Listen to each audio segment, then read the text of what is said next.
मैं दुर्गा माँ तुम्हें एक बात बताने के लिए आज इस धरती लोक पर आने के लिए विवश हो चुकी हूँ। मैं तुमसे कुछ बात जानना चाहती हूँ, जिसके लिए तुम्हें आज मेरे संदेश को अंत तक सुनना होगा, क्योंकि यह तुम्हारे जीवन से जुड़ा है। और यदि तुमने मेरे संदेश को नहीं सुना तो तुम्हारे जीवन का कल्याण नहीं हो पाएगा। इसलिए आज मुझे अवश्य सुनना। तुमने मुझे जीवन में कई बार अनदेखा किया है, परंतु आज मैं नहीं चाहती कि तुम मुझे अनदेखा करो। इसलिए तुम्हारी सारी परेशानियों का समाधान आज मेरे पास है। बस तुम्हें मुझे कुछ समय देना है। यदि तुम मुझसे प्रेम करते हो तो तुम मुझे अपना आज समय दोगे। तुम्हारे समय से मैं तुम्हारे जीवन की सारी परेशानियों को समाप्त कर दूंगी। तुम मेरे उन सब से प्रिय भक्तों में से एक हो जो मुझे सबसे प्रिय हो। मैं तुम्हारी माता, मेरी अनुमति से ही हर काम होता है।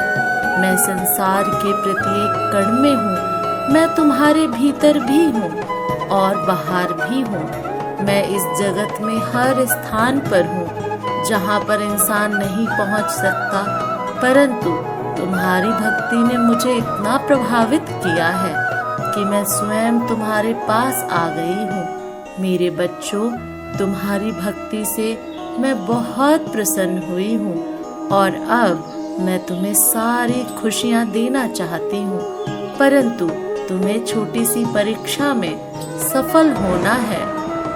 तुम चाहे किसी भी स्थान पर क्यों ना हो, परंतु तुम्हें हमेशा मुझे याद करना है। और आज तुम्हारी जो परीक्षा में तुमसे लूंगी, उस परीक्षा में तुम सफल अवश्य होगे, क्योंकि मेरे बच्चों, परीक्षा से संसार का चक्र है।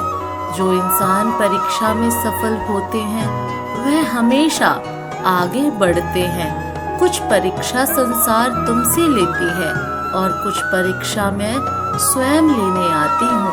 मेरे बच्चों, परीक्षा का सीधा सा अर्थ है तुम्हारे जीवन में एक नया मोड़ आना।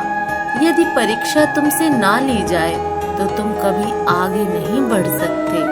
मेरे बच्चों, याद रखना, दूसरों का बुरा करने से कभी किसी का अच्छा नहीं हुआ है। और यह बात तुम भी जानते हो कि बुराई कभी किसी को विजय नहीं दिला सकती है। किसी का बुरा करके तुम यदि आज खुश हो भी जाते हो तो कल एक ऐसा पल आएगा जब तुम्हें तुम्हारी इस गलती का एहसास होगा, लेकिन तब तुम्हारे पास कुछ भी नहीं रहेगा और तुमने जो गलती की है उस गलती का समाधान भी तुम्हें नहीं मिल पाएगा। मेरे बच्चों, इसलिए तुम अपने जीवन में गलतियां करने से बचो। यदि तुमने गलती कर भी ली है तो उस सब के लिए माफी मांग लो। जिस प्रकार मेरे अनेकों रूप हैं, लेकिन उन रूपों में से एक रूप मेरा न्याय करने का भी है तथा दूसरा रूप मेरा रौद्र रूप है। उसी प्रकार तुम्हारे भीतर भी दो प्रकार के मनुष्य हैं। एक तुम्हारे अंदर वह मनुष्य जो सदा अच्छाई की राह पर चलता है और दूसरों का भला सोचता है। उसी प्रकार दूसरा मनुष्य तुम्हारे अंदर वह रौद्र रूप है जो यदि गलत होते हुए देख लो तो तुम उन चीजों को ठीक करने के लिए कुछ भी कर सकते हो। इसलिए मेरे बच्चों, अपने भीतर के हर रूप को अच्छाई के मार्ग पर लेकर जाना तुम्हारा कर्तव्य है। कभी अपने अंदर शैतान का रूप मत लेकर आना, अन्यथा तुम केवल दूसरों का बुराई ही करते रहोगे। मनुष्य अपने कर्मों करनी भरता है। वह जैसे कर्म करता है उसका परिणाम वैसा ही होता है, किंतु ईश्वर सदा अपने बच्चों को हर गलत मार्ग पर जाने के लिए रोकता है। जो बच्चा उनके द्वारा बताए गए मार्ग पर चलता है वह बुरे कर्मों से बचता है, किंतु जो बच्चा अपने ईश्वर की बातों को न मानकर स्वयं के मन की करता है, बेशक कुछ समय के लिए खुश हो जाता है, किंतु आने वाले समय में जीवन भर रोता है।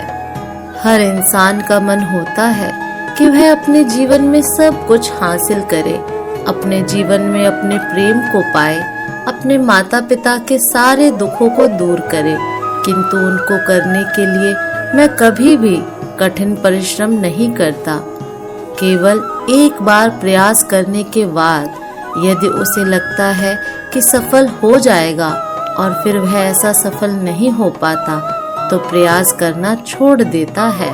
तुम्हारे जीवन में जल्दी खुशियां आने वाली हैं और यह केवल इसलिए संभव हो पाया है क्योंकि तुमने अपने जीवन में अच्छे कर्म किए हैं, जिन कारणों से तुम्हें उनका फल प्राप्त हो रहा है।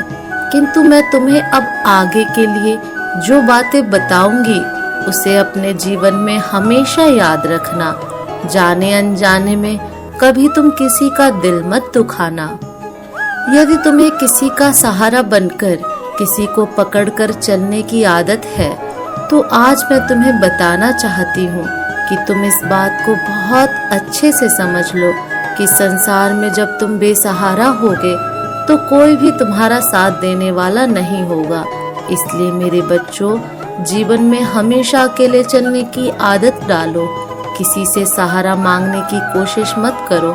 अगर तुम ऐसा करते हो तो निश्चित लोग तुम्हें अपनी नजरों से तुम्हें देखेंगे, क्योंकि जब इंसान ही समझ लेता है कि कोई आगे बढ़ना चाहता है और उसे सहारे की जरूरत है तो संसार में बहुत कम लोग ही तुम्हें कभी सहारा देंगे। वह सहारा देने की बजाय बेसहारा छोड़कर चले जाएंगे। वह तुम्हें दुखी देखकर बहुत ही मुस्कुराएंगे क्योंकि वो तुमसे यही उम्मीद करते हैं। ऐसे लोग तुम पर बहुत हंसेंगे और मन ही मन बहुत खुश होंगे, वह यह सोचकर कि तुम बहुत दुखी हो रहे हो। मेरे बच्चों, संसार का नियम है, सामने वाले को दुखी देखकर यह संसार का हर व्यक्ति बहुत प्रसन्न होता है, जिसकी जिंदगी में जितनी परेशानियां क्यों न चल रही हो। अगर मेरे बच्चों तुम स्वयं को बलवान बना लोगे, खुद के अंदर की ताकत पैदा कर लोगे, तो हर चीज से लड़ने की तथा आगे बढ़ने की हिम्मत तुम्हारे अंदर स्वयं ही आ जाएगी। तुम्हें किसी भी इंसान से सहारा लेने की आवश्यकता ही नहीं। मेरे बच्चों, अब तुम खुद ही यह निर्णय कर लो कि कल सुबह जब तुम उठोगे तो सबसे पहले तुम कौन सा कार्य करना चाहोगे। उसी समय तुम्हें अपने दिल में एक दृढ़ संकल्प लेना है कि मैं जो भी काम करूंगा वह मैं अपने बल पर ही करूंगा। मैं किसी से कोई सहायता नहीं लूंगा और ना ही मैं किसी का सहारा बनूंगा और ना ही मुझे किसी के सहारे की आवश्यकता है। तो मेरे बच्चों, निश्चय ही तुम आगे बढ़ते चले जाओगे। तुम्हारे दिल से लिया गया हर एक निर्णय तुम्हें एक मजबूत इंसान बनाएगा। ऐसा कोई भी काम नहीं है जो तुम नहीं कर सकते। तुम्हारा विश्वास ही तुम्हारी शक्ति है। तुम्हें अपने मन में अपने विश्वास की शक्ति को जगाना होगा। तुम्हें कभी भी कमजोर नहीं पड़ना है। तुम्हें किसी के सामने अपने अंदर की ताकत को बाहर आने नहीं देना होगा और ना ही अपने डर को अपने हृदय पर हावी होने देना है। बस तुम अपनी हिम्मत को अपने हृदय पर हावी मत होने देना। तुम्हें लगातार हर रोज प्रातः काल उठकर प्रार्थना करनी है और तुम्हें प्रातः काल उठते ही बोलना है कि मैं संसार का हर काम कर सकता हूँ, जो कोई भी कर सकता है। मैं कमजोर व्यक्ति नहीं हूँ तथा मेरे साथ भगवान की दैवीय शक्तियाँ, मेरी माता ने मुझे अनंत शक्तियाँ दी हैं। मेरी माता की शक्ति मेरे साथ है, वह मेरी रक्षा करेंगी। मैं एक बलवान इंसान हूँ, मैं कमजोर नहीं हूँ। मेरे साथ मेरे ईश्वर दे रहे हैं। अब मुझे किसी से सहारा मांगने की आवश्यकता नहीं है। जो भी मुझे कमी होगी वह मुझे मेरी माता देंगी। जब भी मुझे मदद की आवश्यकता होगी मेरी माता खुद मेरे पास आकर मेरी मदद करेंगी। अब मुझे संकल्प लेना है कि मैं जो भी संकल्प लूं, मैं जो भी ईश्वर से मांगूं वैसा मुझे समय पर प्राप्त हो।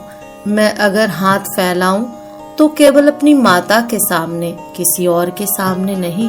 मेरे बच्चों, जैसे ही तुम्हें संकल्प लेना शुरू कर दोगे तो तुम्हारे जीवन में एक नया परिवर्तन आएगा। प्रकृति में विराजमान शक्ति तुम्हारी सहायता करने लगेंगी और इस तरह सहायता करेंगी कि खुद ब खुद एक ऐसा चक्र बन जाएगा जिसमें रहते हुए तुम सुरक्षित रहोगे। यदि जीवन में कोई अच्छाई की राह पर चलने का मार्ग दिखाए और तुम फिर भी उस राह पर ना चलो तो तुम स्वयं समझ जाना कि तुम्हारी मंजिल तुम्हारे सामने है, पर तुम उसको पाना नहीं चाहते और अपनी मर्जी से स्वयं के जीवन को चलाना चाहते हो। किंतु याद रखना, यदि तुम्हें गलत और सही का ज्ञान नहीं है तो तुम हमेशा ही परेशान और दुखी रहोगे।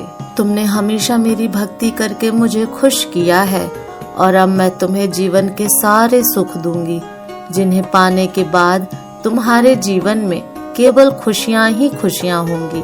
मैं जानती हूँ कि जीवन में सुख पाने के लिए बहुत सारे दुखों का सामना करना पड़ता है, परंतु मेरा विश्वास मानो, आज तुम्हारे सभी दुख समाप्त होकर सुख में परिवर्तित हो जाएंगे। मेरे बच्चों, प्रकृति का नियम यह है कि संसार का प्रत्येक व्यक्ति यदि अपने भीतर की ताकत को पहचान कर अपने कार्य को करने लगे तो कोई भी कार्य असंभव नहीं है। और किसी भी कार्य को करने के लिए सबसे पहले मनुष्य को खुद को तनाव मुक्त करना होगा, क्योंकि तनाव में किसी प्रकार का कार्य करना असफलता का चयन है। मेरे द्वारा बताई गई बातों को यदि तुमने भली प्रकार से मान लिया तो तुम्हें मेरी कृपा प्राप्त होगी। मैं चाहती हूँ कि तुम गरीब और जरूरतमंद लोगों की सहायता करो, ऐसे लोगों की सहायता करो जिन्होंने बहुत दिन से भोजन को ग्रहण नहीं किया है, जिनके पास अपना तन ढकने के लिए वस्त्र भी नहीं है। तुम्हें सबसे पहले उन लोगों की सहायता करनी चाहिए। अब मैं अपने धाम वापस जाना चाहती हूँ और अपना आशीर्वाद देकर जाना कि तुम जीवन में सदा खुश रहो और उन्नति की ओर बढ़ो। तुम्हारा कल्याण हो मेरे बच्चे, और तुम्हारी सभी मनोकामनाएं पूर्ण हो। तुम्हारा दिन मंगलमय हो। यदि मेरा संदेश तुम्हें प्राप्त हुआ है तो सिर्फ तुम आज जीवन का एक ऐसा सत्य जानोगे जिसे जानकर तुम्हें हैरानी होगी, क्योंकि तुम्हारे मन में उठता हर समय यह प्रश्न है कि मैं इतना पूजा पाठ करता हूँ फिर भी मेरा कार्य पूर्ण क्यों नहीं हो रहा। मेरे बच्चे, उसका उत्तर आज तुम्हें मिल जाएगा, क्योंकि मेरे बच्चे, हर बात के पीछे कारण होता है। कारण अच्छा हो या बुरा, लेकिन होता जरूर है। यह बात सत्य है। बस केवल तुम्हें साधारण आंखों से ना तो वह कारण दिखाई देता है, ना ही तुम जानते हो कि आगे तुम्हारे जीवन में क्या होने वाला है। तुम केवल यह देख सकते हो, वर्तमान में चल रही बातों को जान सकते हो। जैसा समय तुम्हारे समक्ष, उस समय के बारे में तुम्हें ज्ञात होता है, लेकिन कुछ ऐसी बातें हैं जो तुम्हें जानना बहुत जरूरी है, क्योंकि जिसको संपूर्ण ज्ञान हो जाता है वह ना तो परेशान होता है किसी चीज को पाने के लिए, और ना ही मन में इन प्रश्नों को बार बार सोचकर हैरान परेशान होता है कि उसकी इच्छा पूर्ण क्यों नहीं हो रही है। मेरे बच्चे, इस बात को समझना जरूरी है कि यदि तुम ऐसा सोच रहे हो कि तुम्हारी उन्नति नहीं हो रही तो तुम गलत सोच रहे हो। आज से पहले के समय को देखो और आज के समय को देखो, दोनों में तुलना करोगे तो तुम्हें खुद ही ज्ञात हो जाएगा कि तुम पहले से कितना उन्नति कर चुके हो। बस फर्क इतना है कि तुम आज जो चाहते हो उस चीज आज के समय में तुम्हें वह प्राप्त नहीं है। इसके साथ ही कभी कभी तुम इतनी बड़ी चीजों की आश कर लेते हो जो तुम्हारे लिए बनी ही नहीं है, क्योंकि जिस प्रकार एक हाथ में 5 उंगलियां होने के बाद भी कोई भी उंगली बराबर नहीं होती, एक बड़ी होती है दूसरी उंगली की तुलना में, इसी प्रकार यह जरूरी नहीं कि तुम जो सोच रहे हो तुम्हें प्राप्त हो। जरूरी यह है कि तुम्हारे जीवन में कुछ अच्छा हो, तुम परिश्रम कर रहे हो, उसका फल तुम्हें मिले और तुम्हारी उन्नति हो। तुम जिस समय में हो उस समय से अच्छे समय में आते चले जाओ। कभी कभी बड़ी उम्मीद भी पूरा होने पर सुख का अनुभव करने से वंचित रह जाते हो, और यही तुम सबसे बड़ी गलती करते हो। सुनो मेरी बात को ध्यान पूर्वक। आज जो परिश्रम कर रहे हो, ईमानदारी रख रहे हो, उन सभी अच्छे कार्य को कर रहे हो जो तुम्हारे जीवन में उन्नति का हर रास्ता खोल देती है। तो तुम्हें सब छोड़ देना चाहिए कि तुम्हारे जीवन में कब, कहाँ, कैसे, क्या होगा, लेकिन बस तुम्हें इस बात पर पूर्ण भरोसा रखना चाहिए कि जो होगा वह अच्छा होगा, क्योंकि जीवन में अच्छा होना महत्व रखता है। और इसके साथ ही यह भी कारण है, तुम्हारी सोची हुई मंजिल पर शायद तुम्हारी परिश्रम पूरी नहीं हो रही है। किसी के जीवन में किसी भी इच्छा को पूर्ण करने के लिए जिस पर कार्य करना जब तुम प्रारंभ करते हो तो उस पर इतना परिश्रम करो कि तुम्हें ऐसा आभास होने लगे कि इससे ज्यादा मैं और परिश्रम नहीं कर सकता, क्योंकि जब तक लोहा इतना गर्म ना हो कि वह पिघलने ना लगे तब तुम उस लोहे को कोई भी आकार नहीं दे सकते हो। इसलिए पहले जिस प्रकार लोहे को इतना ही गर्म किया जाता है कि पिघलने लगे, उसी प्रकार खुद को कर्म की अग्नि में इतना पिघलाओ कि जैसा चाहो वैसे सांचे में डालकर ढल सको, अर्थात तुम्हारी किस्मत परिवर्तित हो जाए। मेरे बच्चे, हृदय की आवाज से सुनना। तुम्हारे हृदय में वही आवाज उत्पन्न होगी, क्योंकि किसी भी कार्य को पूर्ण करने में कार्यों की कमी तुम्हें उस मंजिल से दूर ही रखती है। ना तो मुझसे कुछ पूछने की जरूरत है और ना ही तुम्हें अपने मन को निराश करने की। मेरे बच्चे, तुम्हारा कार्य पूरा होगा या नहीं, कार्यों को करो निस्वार्थ भाव से, तब तुम्हें अवश्य फल प्राप्त होगा। मुझसे कुछ पूछना चाहो, तुम्हारे हृदय में उत्पन्न हुई आवाज ही मेरी आवाज होगी। तुम्हारे गलत कर्मों की माफी तुम्हें मिल चुकी है। मेरे बच्चे, माफी तुम्हें इसलिए मिली है क्योंकि तुमने कुछ ऐसे कार्य किए हैं जो पीछे की गई गलतियों से तुमने जो अपने खराब समय को अपनी ओर आकर्षित कर लिया था, खराब समय को परिवर्तन किया था, उसी प्रकार तुमने कुछ ऐसे कार्य किए हैं जिनके कारण से तुम्हारा अच्छा समय फिर से प्रारंभ हो चुका है और फिर से तुमने अपने कर्मों के द्वारा ही समय को फिर परिवर्तित किया है। आज मैं तुम्हें कुछ ऐसी खास बात बताने वाली हूँ जिसे सुनना तुम्हारे लिए अत्यंत आवश्यक है। यह एक कड़वा सत्य है कि हर इंसान से गलती होती है, इसमें कोई संदेह नहीं कि गुंजाइश ही नहीं है। इंसान कोई ना कोई जानकर गलती कर ही देता है, लेकिन किसी भी व्यक्ति को इस बात को कदापि नहीं भूलना चाहिए कि यदि कोई भी इंसान जानबूझकर सिर्फ उसका भागीदारी होता है, अनजाने में की गई गलतियों को मैं माफ कर देती हूँ, उनकी उन गलतियों को दंड में नहीं देती। इसके साथ ही हमेशा कुछ अच्छे कार्य भी जीवन में करते रहने चाहिए, जिससे कि यदि तुमसे कोई गलती हो ही जाती तो उसकी क्षमा याचना तुम्हें मिल जाए। कठोर दंड का सामना नहीं करना पड़ता और उन्हीं कार्यों में से कुछ कार्य हैं जो तुम्हें हमेशा करते रहने चाहिए, जैसे कि भाग्य के भरोसे ना बैठे रहना, क्योंकि भाग्य तुम्हें तभी कुछ देता है जब तुम स्वयं प्राप्त करना चाहते हो। उसके लिए कभी भी कड़ा परिश्रम करना ना भूलना। यदि तुम्हारा मस्तिष्क कुछ प्राप्त करना चाहता है तो उसके लिए कठोर तपस्या करना आवश्यक है। इसके लिए तुम्हें ऐसी शक्ति आकर्षित करनी होगी, तुम्हें अपने मन पर लगाम लगाना सीखना होगा, दूसरों की मदद करना सीखो। कुछ ऐसे काम करो जिनको करने के काफी समय पश्चात तुम्हारे हृदय और तुम्हारे मन को खुशी हो, क्योंकि तुम इस बात को स्मरण रखना, किसी भी कार्य को करते समय भले ही तुम्हें खुशी ना हो, लेकिन काम को करने के पश्चात जिस कार्य के करने से हृदय और मन को खुशी हो वही अच्छा काम होता है। तुम गलत काम करोगे तो भी तुम्हारे हृदय को जरूर अच्छा नहीं लगेगा। इसके साथ ही तुम्हें यह सोचना अत्यंत आवश्यक है कि जीवन में मेरे बच्चे, तुम्हें सभी देवताओं की पूजा करना इतना जरूरी नहीं, बल्कि अपने कर्मों पर ध्यान देना जरूरी है। उससे भी ज्यादा जरूरी है।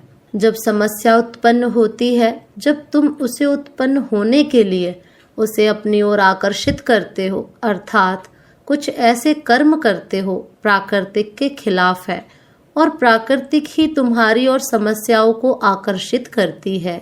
इस बात को समझना होगा कि तकदीर कुछ नहीं है। जब तुम स्वयं की बागडोर स्वयं के हाथ में रखो और जिस तरह से जीवन को चाहो उस तरह से तुम चला सकते हो। यदि तुम अपनी बागडोर तकदीर के हाथों में थमाकर बैठे रहोगे तो आगे आने वाले समय में तुम्हें कुछ भी प्राप्त नहीं होगा। यदि तुम अपनी बागडोर अपने हाथों में रखोगे तो स्वयं जिस चीज का निर्माण करना चाहो उस चीज का निर्माण कर सकते हो। तुम्हें अपने आप ही स्वतः ही प्राप्त हो जाएगी। तुम्हारे अंदर ही वह शक्ति है अपने आप को